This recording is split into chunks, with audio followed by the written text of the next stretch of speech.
was my first airplane ride to Washington, so I was kind of scared.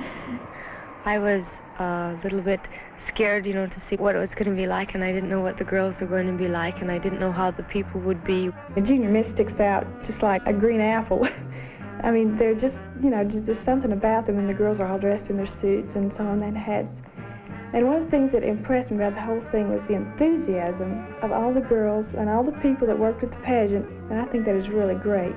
There's all sorts of pageants that are held in the United States, but I think Junior Miss recognizes the young girls who really represent the best. We arrived at the international airport there, and they took us out in one, I don't know what they call it, one of these big things that carts you out to the airplane, you know. This is my second airplane ride, and we get there, and on the side of the plane they've got painted Junior Miss Special, and boy, this was just great.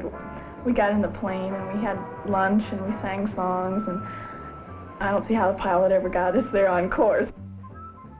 It was like it wasn't really an airplane. It was like it was a hotel, because as soon as we had our dinner, girls were up in the aisle walking around.